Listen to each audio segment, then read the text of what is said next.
Amém? Glória a Deus. Antes da gente pegar a palavra, eu quero deixar essa reflexão com você. Você sabia que a visão que você tem de Deus interfere de forma essencial na vida que você leva? A visão que você tem de Deus, a forma que você conhece a Deus, está conectado fundamentalmente com a vida que você está levando. Se você tiver uma visão limitada, sua vida vai ser. Se você tiver a visão de um Deus ilimitado, sua vida vai ser ilimitada. Abra comigo em Isaías capítulo 64.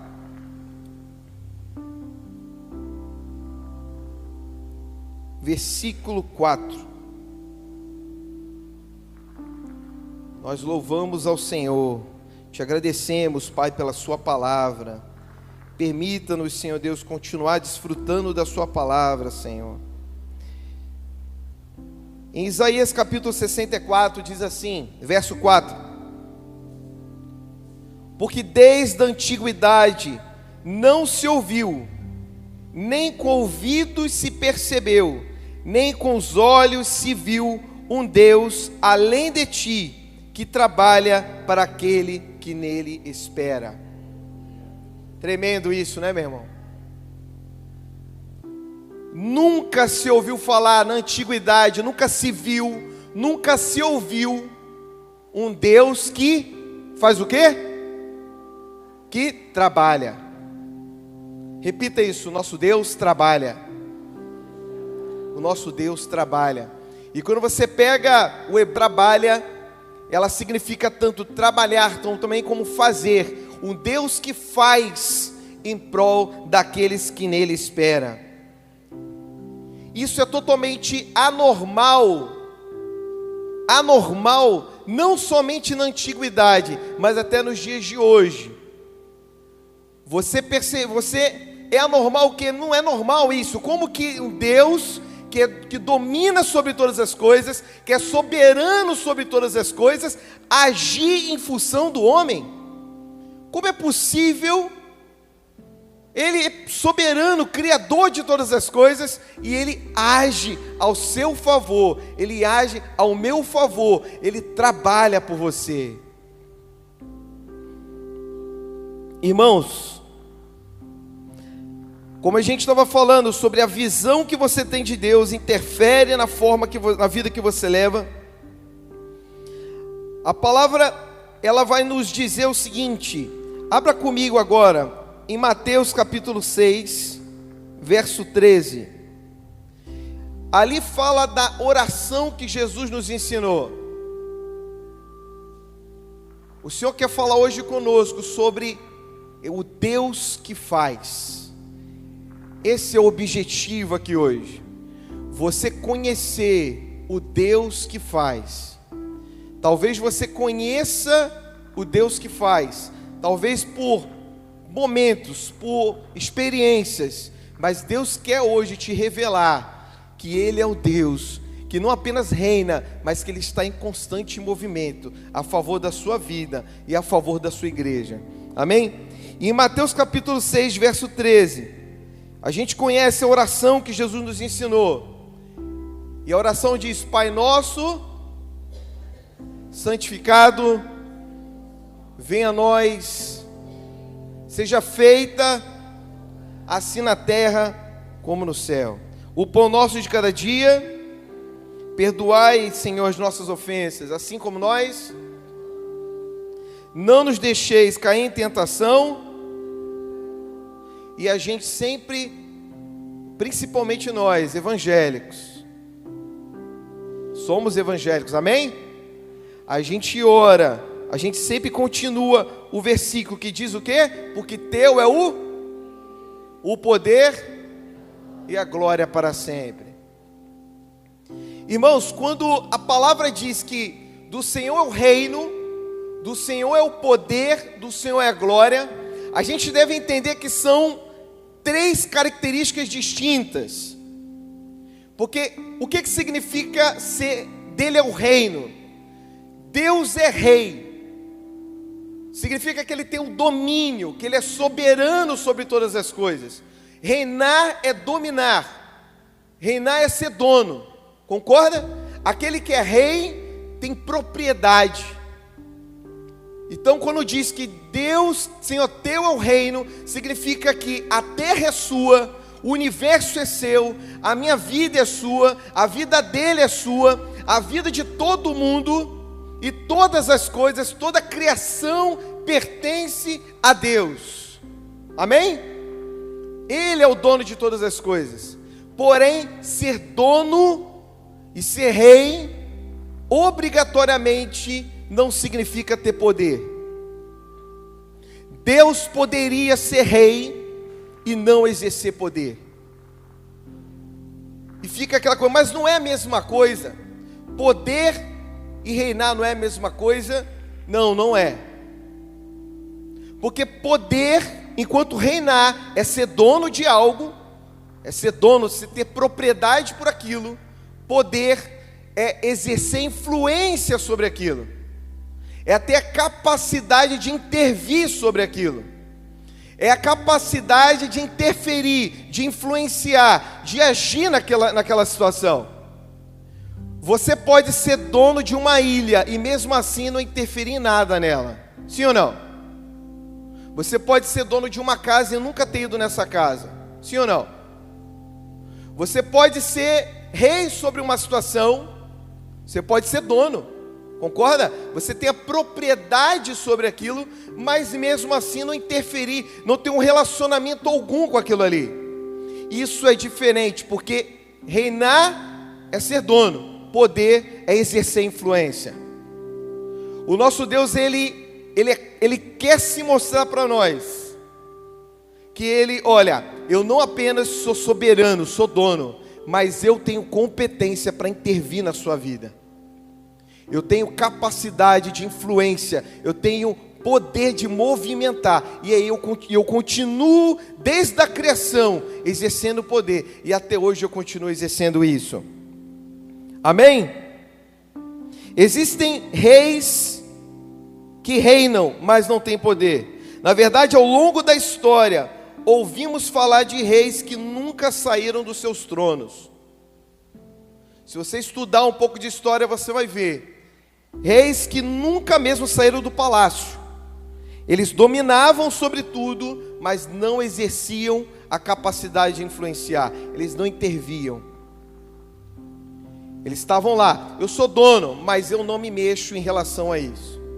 Você vai entender um pouco mais sobre isso, essa diferença, quando você estuda um pouquinho sobre o que se prega nas religiões pelo mundo. Porque a maioria das religiões declaram um Deus que reina, mas que não tem poder. É um Deus que está lá parado, mas que não tem relação, não interfere alguma na sua vida. A exemplo disso, a maioria das religiões, quase todas elas, exceto o Evangelho, o cristianismo, todas elas querem arrumar um jeito de levar o homem a Deus. Todas as religiões do mundo querem levar o homem a Deus, arrumar alguma maneira de levar o homem a Deus. Somente o Evangelho nos revela através da sua palavra de um Deus que veio ao homem. Isso é tremendo. O nosso Deus, ele, entenda isso, não foi você que foi a Deus, mas é Deus que fez o quê? Que veio a você. Como é que eu sei disso? Em João 3:16, não é isso? Diz o quê? Porque Deus, de tal maneira, que deu o seu Filho, né? Para que todo aquele que nele crê, não pereça, mas tenha vida eterna. O Senhor, a maior demonstração que o nosso Deus não é apenas um rei, mas que Ele exerce poder, é quando Ele se move, Ele entregou o seu Filho. Essa é a maior demonstração de poder. O Senhor, e como nós sabemos disso? Que Deus apenas, além de ser rei, Ele exerce poder. De Gênesis e Apocalipse a gente vê isso. Foi Ele. Abra comigo, irmão.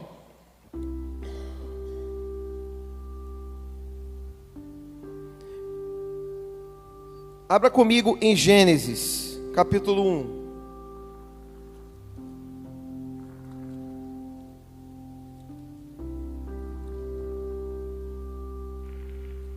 Gênesis capítulo 1, verso 3, diz o quê? Disse Deus: haja luz e houve luz. O Senhor sempre exerceu, além de dominar sobre todas as coisas, sempre interferiu, sempre mostrou para nós o seu poder. E como que isso se conecta conosco hoje? O que Deus quer falar conosco sobre isso? Porque infelizmente,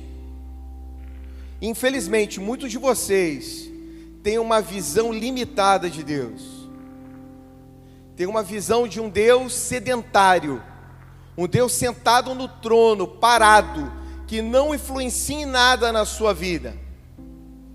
Talvez você venha para cultos, talvez você acorda de manhã, faz a sua oração, você tem ali uma forma de ritual com Deus, mas você não acredita de verdade que Ele tem poder e competência para interferir na sua vida.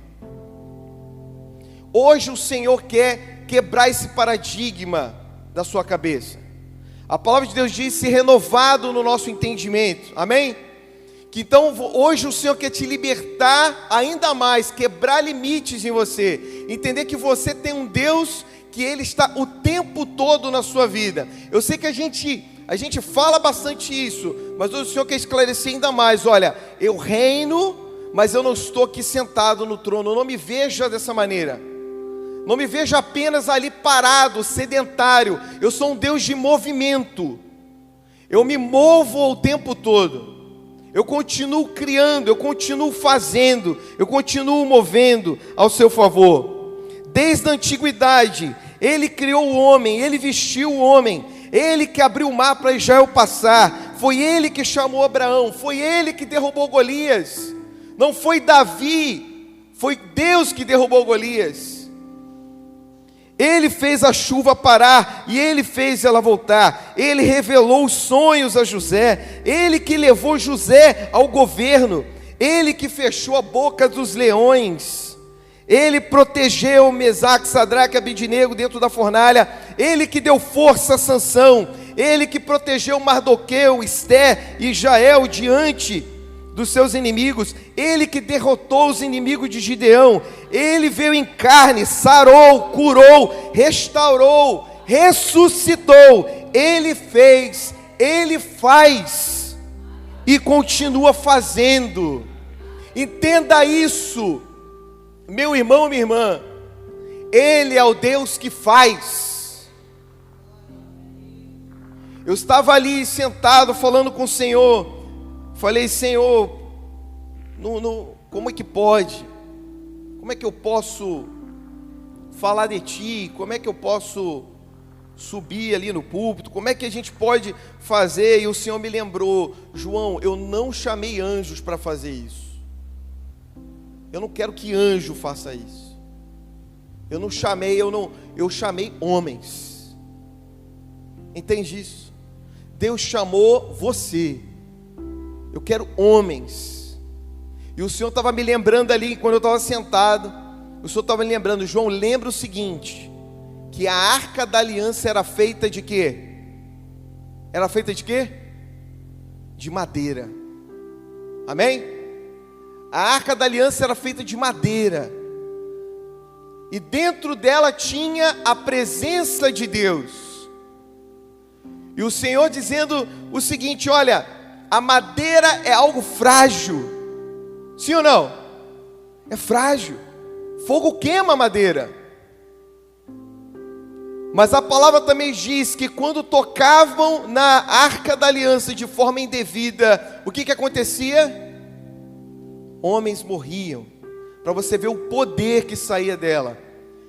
Era o poder de Deus. O poder de Deus sai de você. O poder de Deus, o Senhor tem competência para interferir nas causas da sua vida. E também tem poder para fazer através da sua vida. O seu Deus é um Deus pessoal. Esse é o nosso Deus.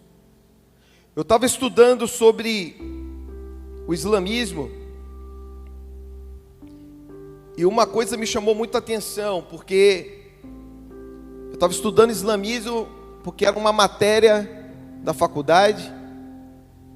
E na faculdade de teologia você tinha que aprender sobre outras religiões para você pregar o evangelho para quem vive aquelas religiões. Amém? Então você tem que conhecer. A palavra de Deus diz: levar todo pensamento cativo a Cristo. Amém? Então, quando alguém tem um pensamento equivocado sobre quem é Deus, sobre a sua pessoa, como se relacionar com Ele, cabe a você, cabe a mim, pela palavra de Deus, pela unção do Espírito, pregar o evangelho a essas pessoas. E ao estudar o islamismo, uma coisa que eu achei, que me chamou muita atenção, é que o muçulmano, ele acredita num Deus único, mas ele não acredita num Deus pessoal. Nós cremos, o nosso credo apostólico, uma das expressões do credo apostólico é: eu creio em Deus, e Ele é único e um Deus pessoal.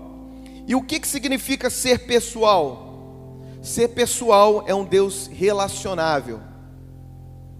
Os muçulmanos, se você não sabe disso, no Islã, Deus, ele está num trono. O Deus do Islã é um Deus que está num trono, parado, que exige ser amado e adorado, mas que não há relacionamento algum com o homem. É por isso que no Islã a forma de cultuar é apenas fazendo aqueles movimentos, é apenas um ritual, repetidamente, 5 vezes ao dia. Eles param, estendem o tapete e fazem aquele movimento de adoração, mas eles não têm relacionamento com Deus. Eles não têm relacionamento com Deus deles, porque para eles Deus ele é impessoal, é impossível, não há conexão alguma com esse Deus. Esse é o Deus da Bíblia? Sim ou não? Não, porque o nosso Deus se revela totalmente pessoal, porque Ele é um Deus que domina, mas Ele é um Deus que exerce poder. Ele é um Deus que é competente, que influencia, é relacionável, é um Deus que está sempre em movimento. Veja, eu não sei, irmão, minha irmã, eu não sei como você tem vivido a sua vida, eu não sei como você tem se relacionado com Deus, mas hoje Deus tem uma mensagem para você. Eu continuo poderoso para fazer infinitamente mais do que você pede, do que você imagina. Eu continuo presente na sua vida. Eu estou presente quando você quer que eu esteja, e eu continuo presente quando você não quer que eu esteja. Mesmo quando você não me espera, eu já estou ali. E eu estou ali para me relacionar com você. Eu não sei como você vive o seu dia a dia, mas eu tenho aprendido a falar daquilo que eu vivo, porque eu acho que é errado falar daquilo que a gente não vive. Nem sempre eu oro dentro do meu quarto. Às vezes eu estou orando dentro do meu trabalho, às vezes eu estou orando no carro, às vezes eu estou orando andando na rua, às vezes eu estou orando quando eu estou entrando na empresa de um cliente, às vezes eu estou orando quando eu estou saindo, às vezes eu estou orando quando eu estou quase dormindo, às vezes simplesmente eu respiro fundo e falo: obrigado, Senhor, por estar aqui. Isso é relacionamento. E a palavra diz em Oséias que a gente não conhece o Senhor completamente Você sabia disso? Está em Oséias capítulo 6, diz: conheçamos e prossigamos em conhecer o Senhor. Você passou pela porta que é Cristo, mas você ainda não conhece Cristo completamente. Você ainda está o conhecendo. Você continua a cada dia conhecendo mais do Senhor. E quanto mais você vai se relacionando e conhecendo dele, mais livre você vai se tornando. Pois a mesma palavra também diz que conhecereis a verdade e a verdade vos libertará. Portanto, a medida de liberdade que você tem é a medida de verdade que você conhece. Quanto mais a verdade você tem, mais livre você é. E como eu faço para conhecer mais a verdade? Se relacione com Deus. Se relacione, fale com Ele. Aliás, eu estou aprendendo até a falar, para de orar. Mas que isso, João? Para de orar. Comece a falar com Deus. Fale com Ele. Fale com Ele quando estiver bem, fale quando estiver mal. E chame Ele para exercer poder na sua vida, porque Ele tem esse poder. Ele é competente para fazer isso. A palavra vai dizer que Paulo vai dizer isso em sua carta, que ele diz: é quando eu estou fraco que aí eu estou, pois o poder do Senhor se aperfeiçoa na minha fraqueza. Seu Deus é um Deus pessoal. Amém, meu irmão? Um Deus pessoal. E para concluir, eu quero deixar com você um dos textos bíblicos que mais eu me lembro e mais eu recito. Recita a palavra. É benção, irmão, recitar a palavra? Lembre-se que foi assim que Cristo venceu o diabo quando estava no deserto. Não é isso? Jesus falava, olha, está escrito, né? O diabo falava, ó, está escrito isso. Ele falou, mas está escrito isso. Se você não conhece a palavra, você vai recitar o quê? Você precisa conhecer a palavra. Você precisa ter relacionamento com ela. Porque não é relacionamento com papel, você não está se relacionando com papel. Você está se relacionando com Deus que é poderoso para interferir. Amém? E a palavra que eu quero deixar com você está em Provérbios capítulo 3, do verso 5.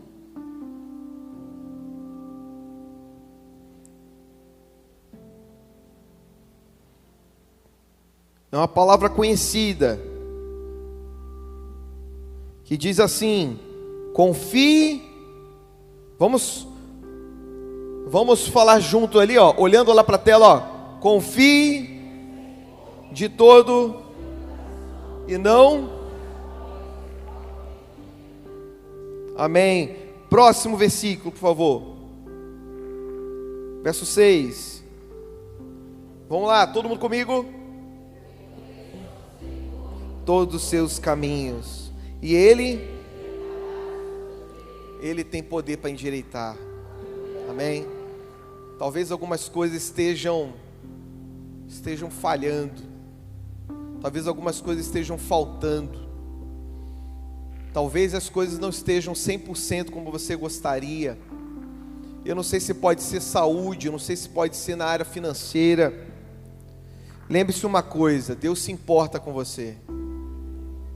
E Ele se importa, e Ele diz, olha, reconhece, e eu vou endireitar. Eu tenho competência para isso.